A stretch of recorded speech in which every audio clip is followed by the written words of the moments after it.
So yeah, welcome to Hate Crime Week. And at Bawso, we're celebrating Hate Crime Week by raising Hate Crime Awareness Week, by making sure we're having conversations with people working in different sectors or that are in communities that are affected by hate crime.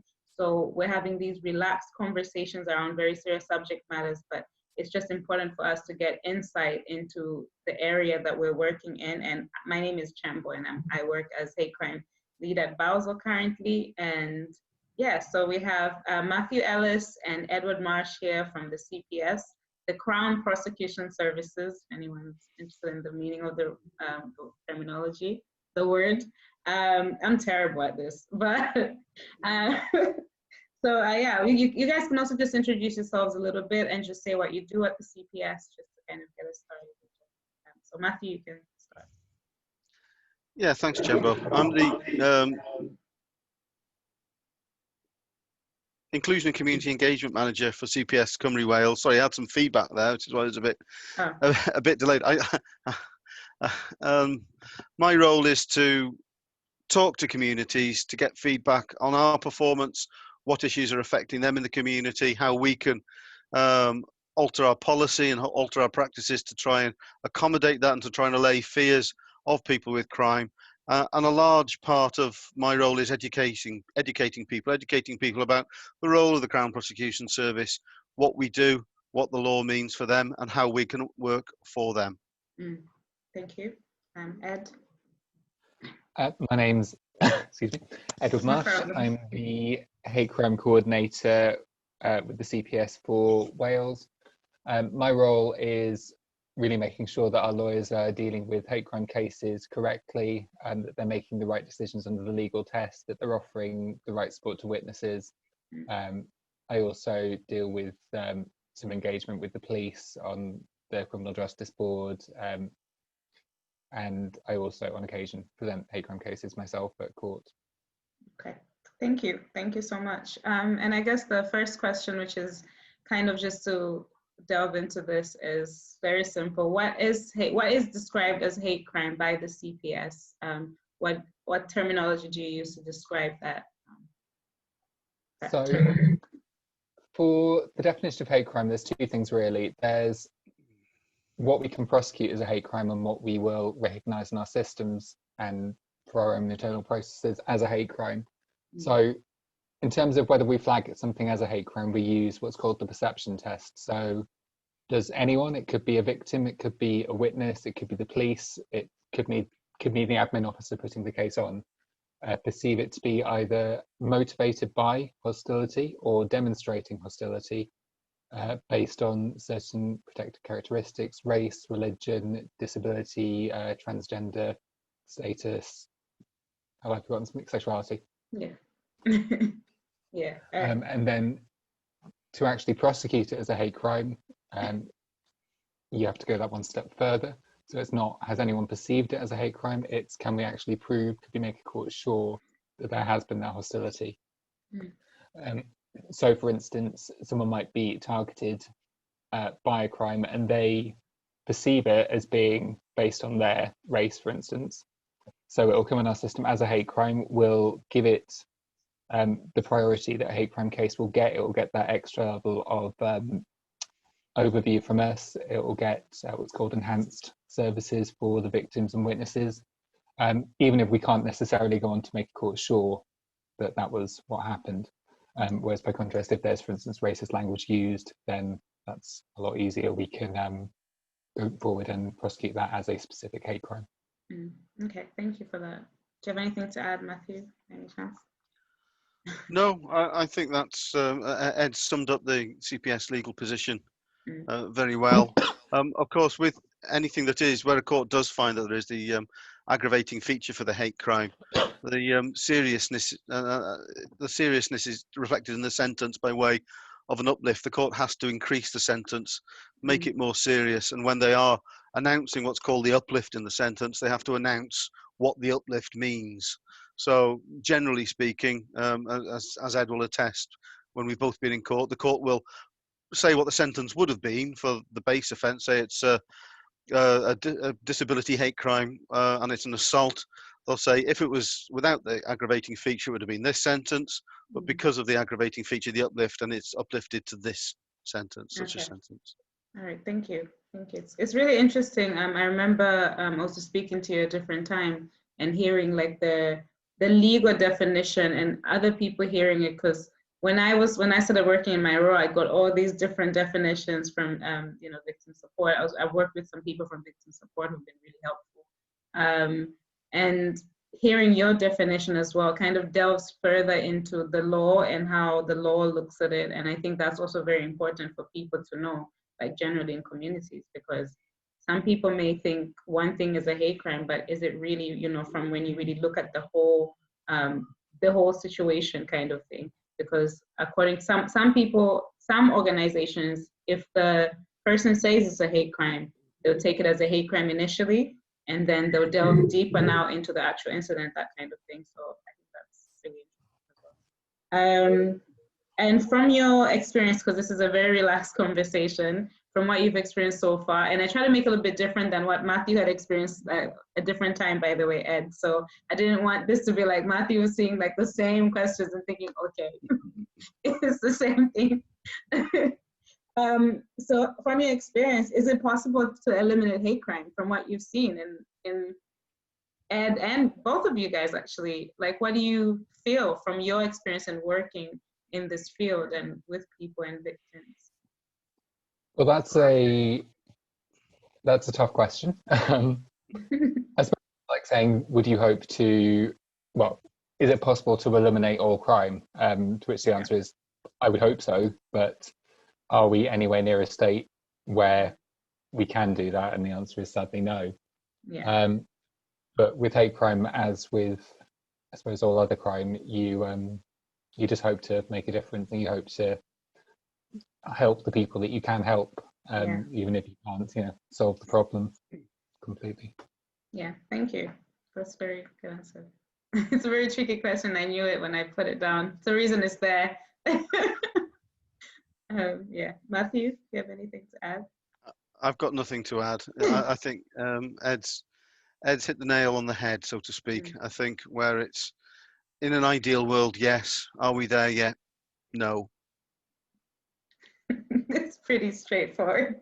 Yeah. It's sad in its way, isn't it? It is, Yeah. but that's like with most things as well. It's the same, I guess, when you think about things like poverty and, you know, like any sort of suffering of any sort. It's like you can't guarantee that it can end, but you also hope that it would, you know, as soon, especially when you work in that field. So when you work in the field of hate crime, you're like, hopefully this comes to an end. Hopefully we're raising awareness and this is working, because that's, you know, we're monitoring how many people have heard our awareness campaigns, have seen it, how many people we've spoken to on Zoom, for example, as Bawso, and all the other things Bawso is doing. And we're just like, okay, we've reached this many people, but you can't really guarantee, because you've reached that many people, that there's any real change that's happened. You can't guarantee change. You can guarantee some sort of effect, you know, but yeah. So does the CPS work closely with victims of hate crime? Shall I take this one, Ed? Yeah. Yes, we do. We do work closely, and we do speak to victims of hate crime. When a case is taking place, we keep all victims of crime updated as to what's happening to the case, and of any material changes to either the charge, if they're being altered, or if the charge is being either reduced in seriousness, made more serious, or discontinued. And we work closely with the witness care unit of the police.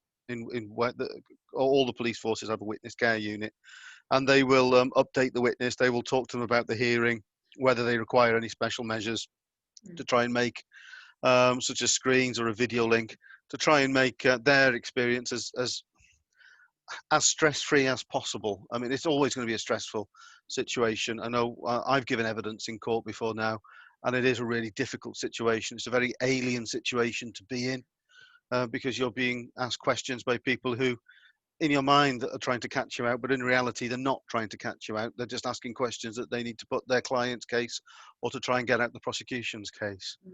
After the court, we have a number of appeals for victims. If a case has been dropped, for instance, by ourselves, we have the victim's right of review, and a complaints procedure that we can go through. And we also work with victim groups.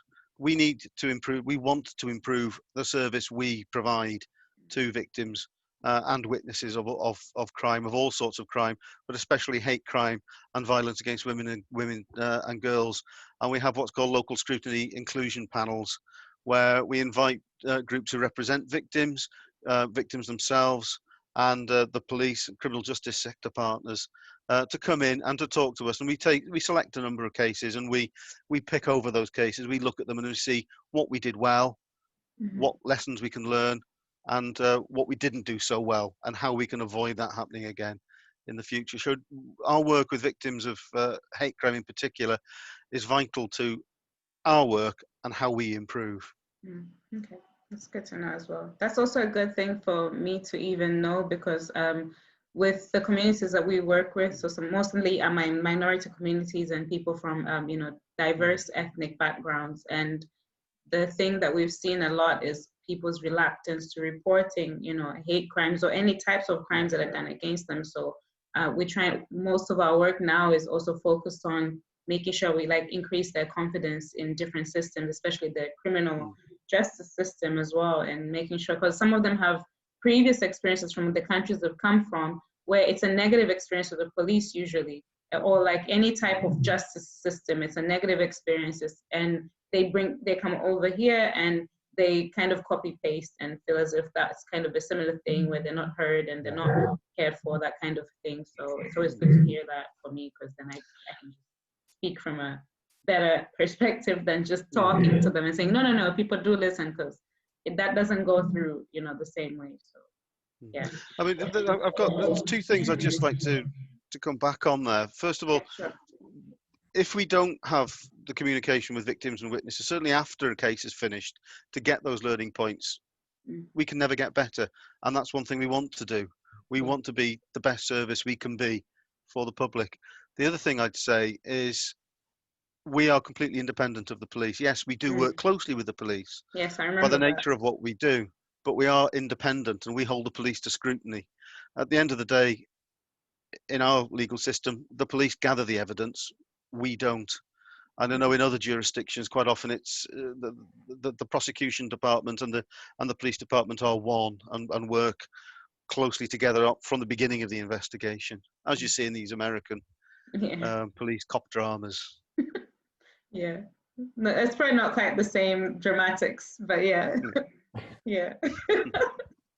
I don't know. Because now I'm having a different view of what you guys' job actually entails, that you guys are here looking very, relaxed and chilled out, but then behind the scenes it's very CSI Miami. But anyway, I'm digressing. Ed, if you have anything, do you have anything to add to that, to the working closely with the victims? I suppose the other thing, Matt mentioned that there is the VRR process, and where the victim can review cases where we have stopped them. And hate crime is one of those areas where, like I said earlier, there's the cases we treat as hate crime and then ones we can actually prove. But if we do stop a case because we ultimately can't prove it and it is a hate crime, then the victim's entitled to have a meeting with the lawyer just to really understand why, which isn't something we can offer in all cases, but it's something we do with hate crime. Obviously, at the moment, it's normally over Teams rather than anything else, which is a slightly different experience, I imagine. But yeah, we just want people to understand kind of why we reach the decisions we do. Thank you for that. And I think my next question is kind of what you've already touched on, which is how does the CPS work in conjunction with the police together to help reduce hate crime, or to address hate crime cases rather than to help reduce? I think I'll change that to address. And don't know if that makes sense, by the way. Sorry about that question if it doesn't make sense. But yeah. I suppose the main way we work with the police is, well, by prosecuting hate crime cases, but also making sure that when the police are dealing with a hate crime case, they have addressed everything that they need to actually prove that offence, making sure that the victims and witnesses have all the support they need. Matt mentioned things like special measures, but also on a sort of more higher up procedural level, we work with things like the Hate Crime Criminal Justice Board for Wales, where we look at things like the whole functioning of the criminal justice system, and whether, for instance, we're doing a piece of work on the moment on whether all the cases that could be referred to us are being referred to us, just to, I suppose, make sure that we're not missing potential prosecutions that we could be dealing with. But I suppose we try to have a joined up approach whilst also maintaining our independence, because our independence is crucial. We have to be that second pair of eyes on cases. Okay, thank you for that. I wouldn't know if you have this kind of information, but it's a question that I put down, and you can always say pass if that's not something you have on hand. But how does hate crime affect the victims from your experience? Well, I suppose every hate crime victim is going to be different. You can't sort of assume that some people are going to react, that everyone's going to react a certain way. But we do recognise that it can have a much greater effect than other kinds of criminal offending. But that's one of the reasons why we have the hate crime uplifts that Matt was talking about earlier, because there is that recognition that that it can be more damaging, and it's something that we just need to address as a society. But also we take what's called victim impact statements in cases, because again, you can't just assume that every hate crime victim's experience is going to be the same. So it gives victims of hate crime that opportunity to tell the police, this is my suffering as a result of this offence. This is how it's affected me. This is how it's affected my day-to-day life. They can't dictate what the court does with any case. Obviously, that's got to be the decision of the judge. But it's a mechanism there for victims to get their voices heard in the court process, when I suppose historically that hasn't always happened, but it can now. That's really good to hear, because there's a session I had earlier in the week with a lady called Trudy from Victim Support, and she works as you might know Trudy, I don't know, but she works as a hate crime coordinator, and she does the trainings for hate crime there. And she was speaking about how, negatively it affected her, like experiencing hate crime and things like that. So just kind of the reason I threw that question as well, which is a new question, not even a question I've had like before, is that I was trying to understand how that would work in the justice system, people expressing how their lives have been affected, their greater effects, apart from when the incident has taken place itself. So yeah, it's good to hear that. What did you call it? The thing when people are talking about it's a victim impact statement. Yeah. Victim impact statement. Yeah. Sorry. Yeah, we also there is also the opportunity for communities who've been affected to make a community impact statement for leaders of communities.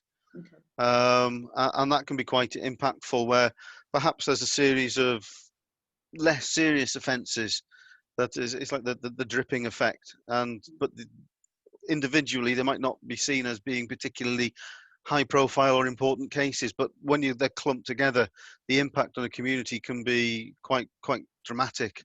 And so there are community impact statements, which are something perhaps isn't as used as much as it is, as much as they could be, certainly not as much as victim impact statements. And I know when I've been in court reading out victim impact statements, some of them can be really impactful, I suppose. Some of them can be quite hard to even read out. Oh, yeah, wow. they can. Wow. Yeah. And because it's such a wide, obviously hate crime covers so many types of, hate crime itself. It probably has so many diverse and different effects that I probably wouldn't want to hear any of those statements like myself. But yeah, it sounds like a tough job, actually, to be honest. Because I'm having to decide, even when you can, as a person, when you guys are working as a person away from the work, you can get involved in an emotional way in something, but then when the law dictates something, that must be quite difficult sometimes, and to just kind of work within what's been provided as what the law can prosecute or not prosecute and things like that, even with knowing the effects. That's probably really tough, I'm sure. I don't know, you can always expand on that, by the way. It's a relaxed conversation. Don't wait for me to give you a question, by the way. I'm trying my best to be relaxed. I'm the least relaxed I feel here, but yeah.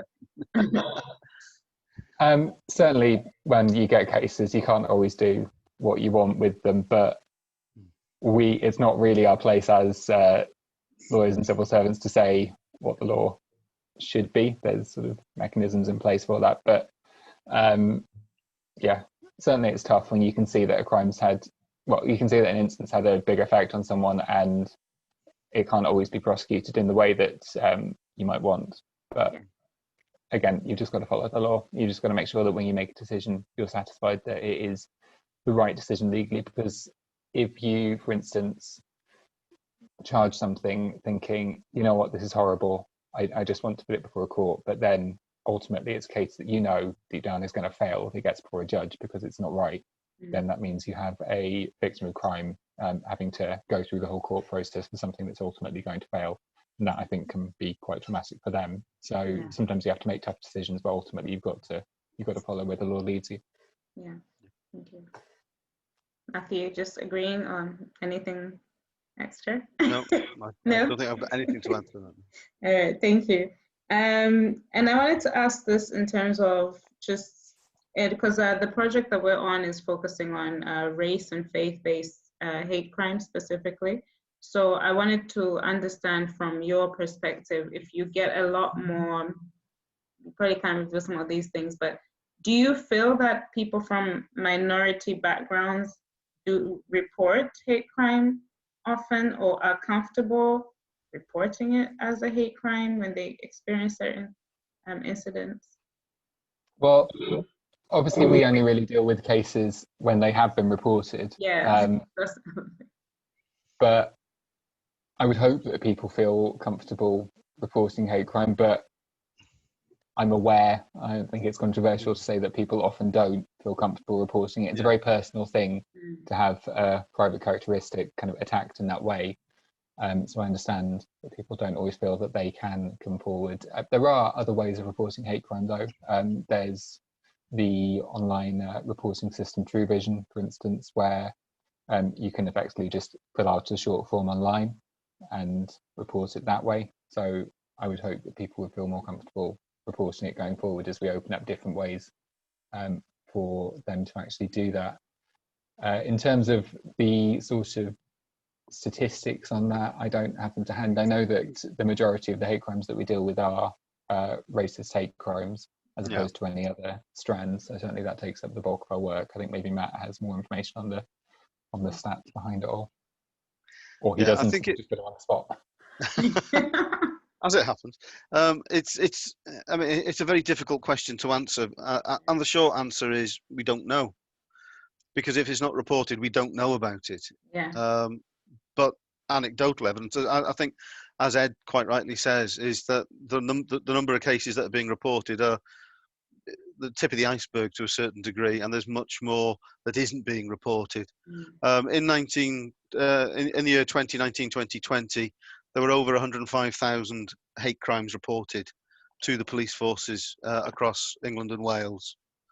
The majority of those won't come as far as the Crown Prosecution Service. But of those 105,000 plus, over half, about 56%, 57%, were racially or religiously aggravated. So the majority, when you think the strands are race, religion, homophobic hate crime, transphobic hate crime, disability, that's the majority are down to two of the strands. So it is a big majority of cases that are, of hate crime cases that are racially or religiously aggravated. As I said, a lot of it is down to anecdote. We don't know if they've not been reported, but we believe that it is the tip of the iceberg. And from meetings that Ed and myself attend, it is quite clear that there are people who, as Ed quite rightly said, don't feel comfortable. Some people think that it might not be worth. It might not be worth reporting it because it might make a situation worse. And some people don't want to report it because they're not necessarily sure a crime has been committed. And I think the message we send out certainly would be, report it. Nobody has to put up with hate crime. Nobody should put up with any crime, but especially hate crime. And it should be reported, no matter how insignificant you think the crime is. we won't. We'll take it as seriously as any other crime. Yeah, thank you for that. I think some of the questions are kind of interweaved. We've already had a good discussion around them, so I guess I'll pick, and I'm trying to pick a question here that isn't interweaved. Does the CPS have programs that drive people towards a more tolerant way of living, or is there a way that you work that kind of gives like a community way of working to kind of strengthen the levels of tolerance or awareness of the effects of hate crime? Is there something like that? There's a program that's coming in, or has come in North Wales and in some areas in England. It's called Checkpoint, which tends to deal with cases where they're, I suppose, in a way, they're lower level cases. So they aren't ones that we would necessarily take all the way to court, or if they went to court, then someone may just get, for instance, a financial penalty. Mm-hmm. So they don't necessarily get that level of intervention. And what Checkpoint aims to do is sort of divert them from that process. It's not for your really serious hate crimes. It's not for cases where people are denying the offence. It's really for a situation where you've had someone who's come forward. They said, "Yes, I did this. Yes, I'm sorry," mm-hmm. And it provides that level of sort of intervention to try and set them on the right path. That's relatively new, but certainly there are similar things in force. For instance, youth offenders. There's always you try to sort of divert them where you can, so that they don't get stuck in the criminal justice system, and you can kind of help avoid things getting worse. Okay. In terms of community engagement, Matt's probably the best one to talk to because that's his job. Thank you. I think I remember Matt talking about this at a meeting when I first met Matt. I think about Checkpoint in Colwyn Bay. I think that was my first and only meeting I think I got to attend, and that we had the role. Yes. Yes, we had a talk about it, didn't we, from the detective, the inspector who's running it. I can't remember his name, unfortunately. Yeah, his name as well. Yeah.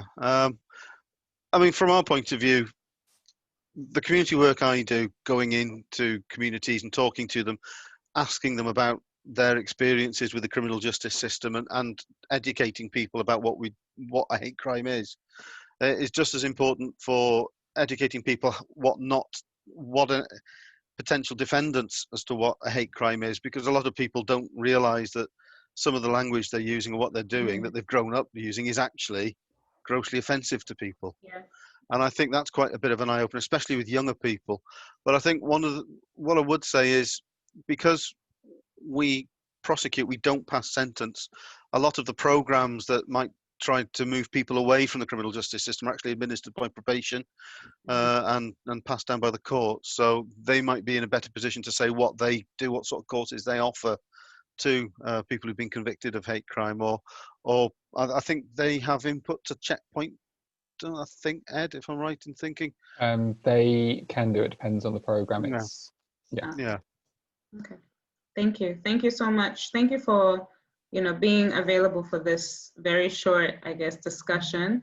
But it's been really informative for me as well. And I am gonna stop the recording. I'll stop the recording first before I close out. So thank you so much, Matthew and Ed, for coming through and giving us all the information. Thanks for having us. Yeah, really appreciate it. Yeah, thank you.